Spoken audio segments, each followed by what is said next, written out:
the Philippines. Hindi ako nakaalis. Delayed ang flight ko. What's new? Papunta na kasi ako sa airport, dumaan ako sa EDSA.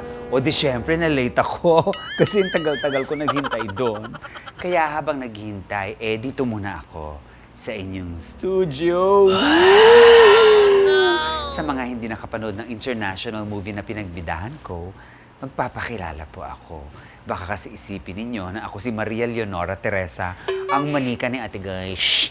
Nagkakamali kayo. Ako lang naman ang pinakasikat na doll. Mas sikat pa kay Barbie doll at kay Apeng Doll Doll. At mas nakakatakot sa Voodoo doll.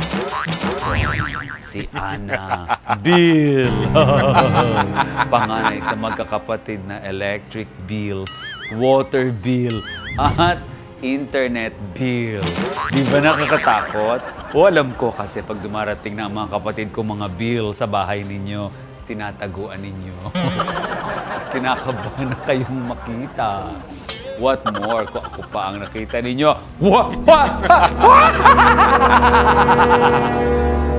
Hindi madali ma-achieve ito. Nag-training ako at dumaan sa wastong proseso. Pero ang pinaka-training ground ko, puntahan ang mga pinaka-nakakatakot na lugar sa buong mundo upang ma-imbibe ko lahat ng horror at scary feels. At dito ko natagpuan sa Pilipinas ang top 3 places na pinaka-nakakatakot. Number 1, Commonwealth Road.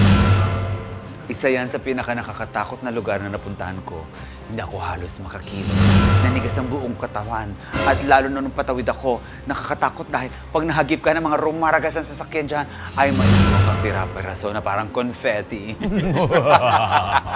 Number 2, EDSA.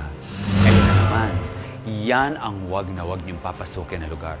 Dahil kapag kayo pumasok dito, masarap kayo buong araw. At mapapakanta na lang kayo ng naniniwala na ako sa forever. At ang pangatlo, pinaka-kinatatakutan ko ay ang mga city hall sa Pilipinas. Sobrang nakakatakot dahil ang daming multo. Tama punong-puno ng mga ghost employees. Nararamdaman ko ang mga sahod nila. Hindi ko nga lang sila nakikita. Shock talaga kinaya. Kaya kung gusto niyo maging nakakatakot tulad ko, diyan din kayo magbabad. Diyan kayo mag-training. Sure na sure, magiging horror superstar kayo.